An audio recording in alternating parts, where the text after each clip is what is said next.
on the topics faith, family and freedom in Cuba, Belgium, Brazil, Congo, UK and all over the USA to crowds from 14 to 40,000.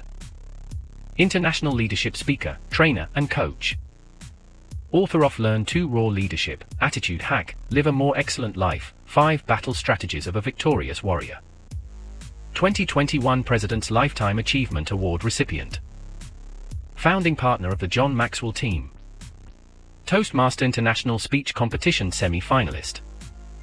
Founder of Tell It Like It Is TV, ThatGuyRocks.com and ThatGuySpeaks.com. Creator of Story Power TV, Transforming Grace TV, and Leading Leaders Podcast. Producer of 4 TV programs and podcasts for Liftable TV and World Trumpet Television as well as multiple social media channels. Please help me welcome J Loren Norris.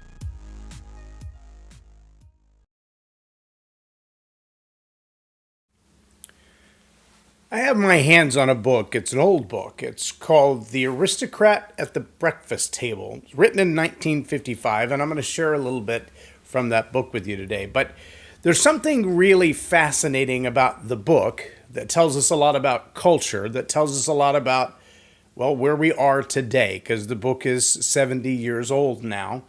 And there's something in this concept of storytellers that I really think you need to get your hands around. There are a lot of people, like myself, who make a business out of training communicators. And there's an absolute need for about 10 million more of us, whether you know that or not. That's what I want to talk about today on Leading Leaders.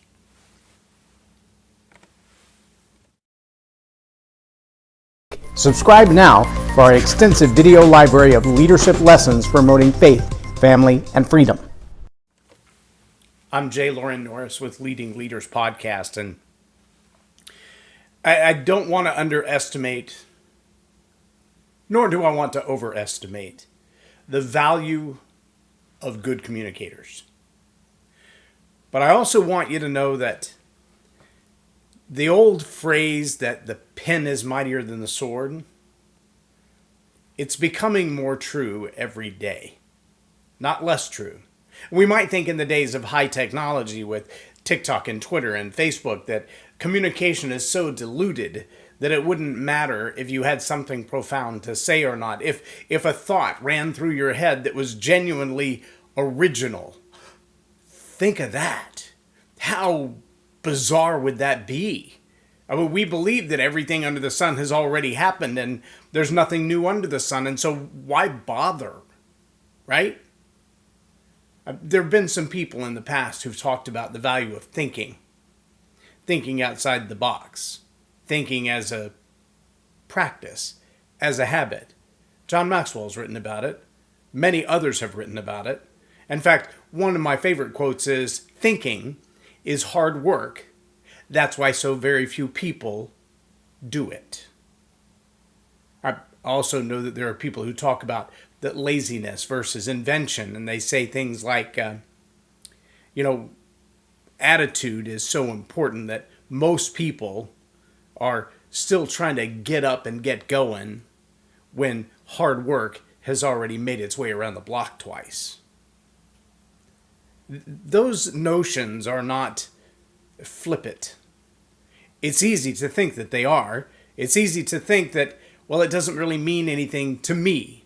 It has nothing to do with my job. It has nothing to do with my career. It has nothing to do with my household. It has nothing to do with my education. I'm not in a job where storytelling means anything to me. Let me challenge your thought on that. See, here's what I know to be true. If history belongs to the victor, it's only so in so much as the ability to tell the story belongs to the one who holds the microphone. The one who lives to tell the story gets to write the story. Now, because that's been true from the dawn of time, we can go back as far as what we would call the prehistoric age, before the ability to write things down in words, and look at the walls of the caves where the drawings depict everyday life. And what we find in those drawings are that they weren't drawn by dead people. Dead people don't tell stories. No, it's the survivors. It's the ones who live. Maybe that's where the survival of the fittest comes in. Here's something else we know. There are those who want to control the future, your future and my future. And one of the ways that they project to control that future is by rewriting the past. Well, they want to tell you what did happen, what they thought happened, what should have happened, what they even wanted to happen. But if it's not true, it's a manipulative way of getting their way. So why do leaders need to lead the narrative? Well, because good leaders have a narrative deep down inside them, driven by their own motives, by their own intuitions, by their own innovations, driven by their own commitment to thinking. It's way outside the box. It's way outside the norm. And if they're good leaders, it's also way outside of their own self-interest. Yeah. They have an idea set, a worldview, a particular way of looking at things and people and events and circumstances and saying, how could we make this better? Not just for me and my pocketbook, for me and my family legacy, for me and my ilk, if you will, but for everyone. How do we create opportunity for more people? How do we drive a future that includes more people? How do we create a society that's fair for more people? And good leaders have the stories to tell about that. Unfortunately, part of the game of the narrative has to do with those who would manipulate how the narrative is told. Maybe you've been silenced on a form of social media because you're not following the narrative that they want. I can tell you, it's only been about 8 years since I started doing this podcast. 8 years. 8 years ago, when I started this podcast, at one point I was up to close to 10,000 followers on views on YouTube videos, and over 1,000 people who had subscribed. And I mentioned something one day. This was long before anybody started talking about cancel culture. This was like in 2016, before election cycles and all that stuff started really playing into it. And I mentioned something on my podcast, probably read out of a book that was unapproved. And I woke up the next day, and all the videos that had shown 10,000, 2,500, 5,000 views suddenly had like 4. I don't mean 4,000. I mean 4, single digits. And the thousands of subscribers that I had, the monetized account that I had, I now had 103. And in 8 years, that's grown back to almost 150. Big influence. At one point, my videos were being boosted globally through Facebook Meta, and we're on average seeing 500,000 views a month. 500,000 a month. Now I can try to post that same video to the same audience that it was sent to, and I get a little warning that my videos contain too much social influence. I'm not an influencer by any stretch of the imagination, but my content contains too much social influence. You sticking with me much? See, here's the reality. If what you have to say causes people to back up for a minute, to think for a moment about what really is going on around you, to have a conversation with people that might change the way they think, then what you cause them to think, what you challenge them to think about, it's got to be approved. And for now, the main distribution of all of this is through this format we know as social media, digital media, technologies. And so much as those who have differing ideas and opinions than I do control that gateway of communication, well, they will have the right to silence me, to shut me up, to cause me to stop talking in the realms that they have control of. I have access to realms they don't have control of. And I'm glad for that. But the day is coming when those realms of influence, those circles of influence, those spheres where you communicate the ideas that you hold dear. The day is coming that those circles will get tighter and tighter and tighter, and the people who control those will be fewer and fewer and fewer. And the people who decide what you hear and what you think and what you believe to be true.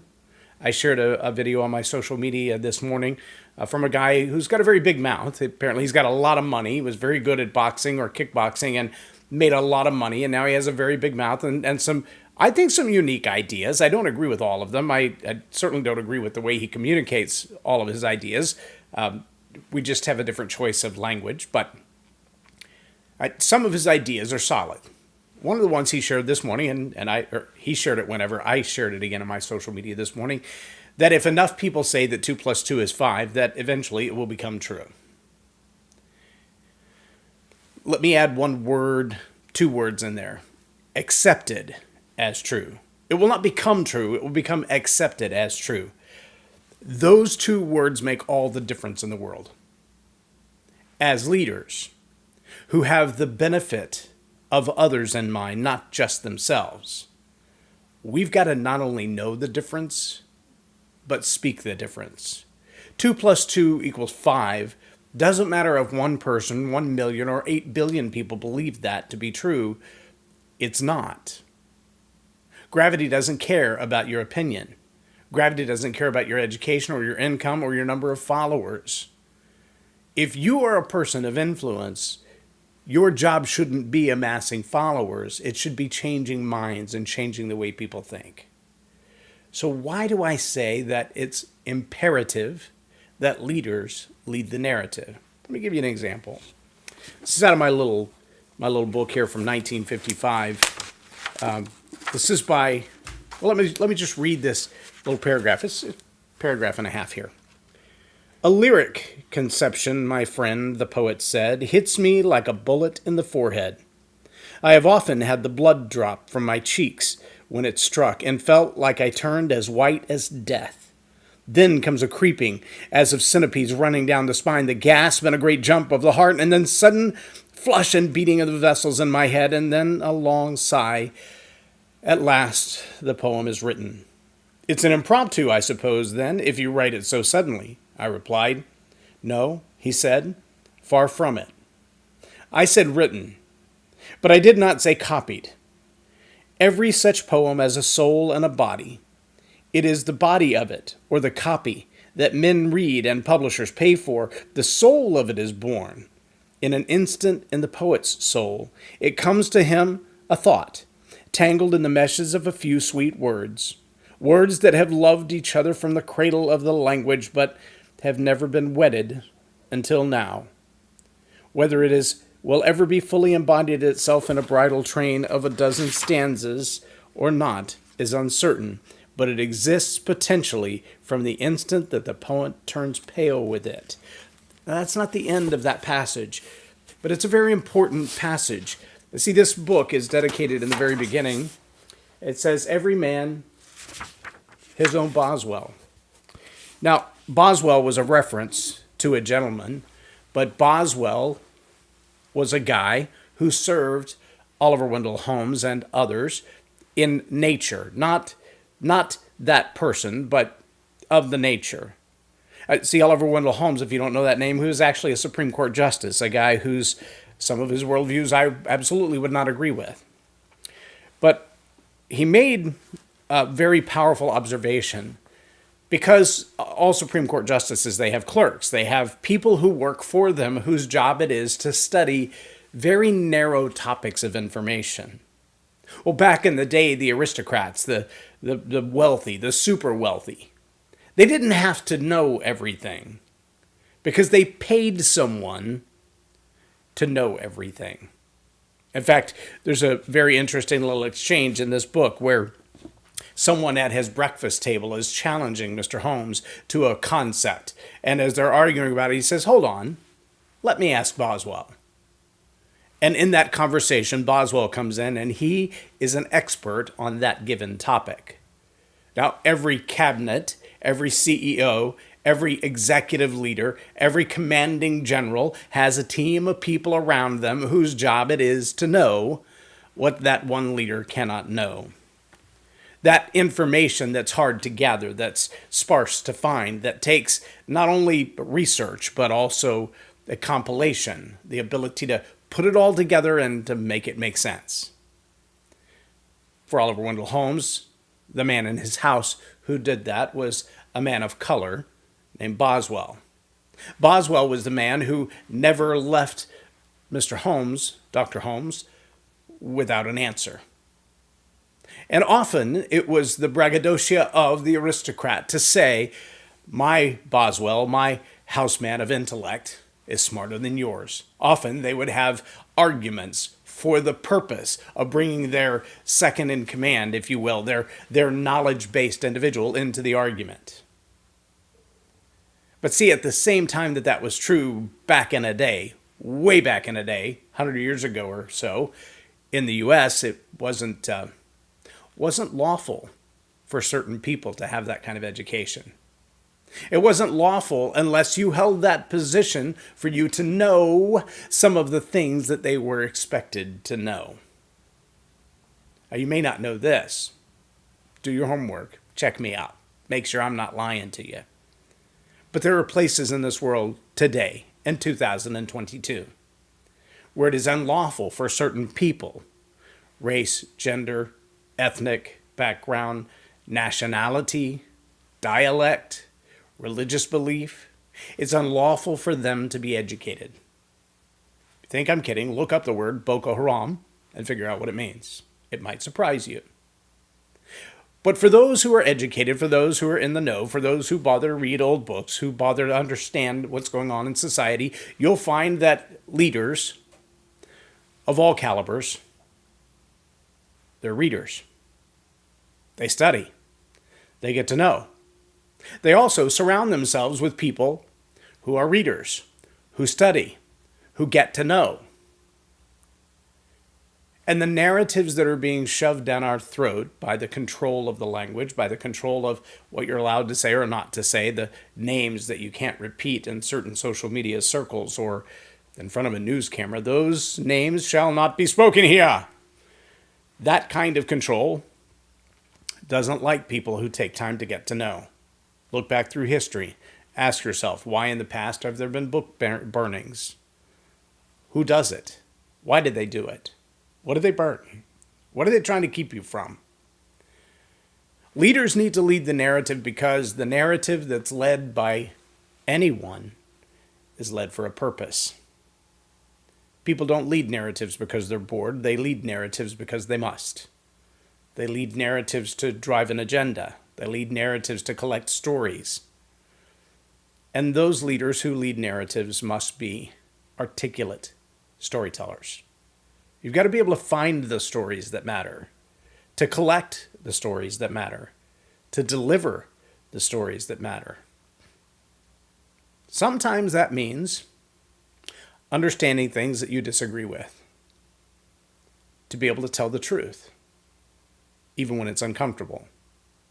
Or as this poet expressed, the ability to allow that burden inside you to come forth even when it makes you miserable in the birthing. The message is important. Every man is Boswell is a reference to the idea that you don't have to be surrounded by other people who hold the knowledge that you don't. You don't have to pay someone else to do your homework, to study for you, to be learned in your place. My challenge to you is to do your own homework, but also to become a better storyteller. And I don't just mean storytellers for the sake of an elevator pitch. Well, it works for that. I don't mean storytellers for the sake of your branding message. Well, it works for that. Or your sales pitch. While it works for that. I'm talking about people who understand the meta-narrative, the local narrative, and their own narrative enough to know what stories I need to tell because they're important about the direction of my family, my life, my company, my country, and the world. And if you haven't dug into the stories that you tell and repeat, that you hear and believe, deep enough to know which ones are true and which ones are too many people agreeing that 2 + 2 = 5, if you haven't dug into those far enough, it's going to be hard for you to be a worthwhile and accurate storyteller, which will make it very hard for you to be a worthwhile and accurate leader. I have an opinion, and I have a meta-narrative of my own. And if you're in my inner circle, you know what that is.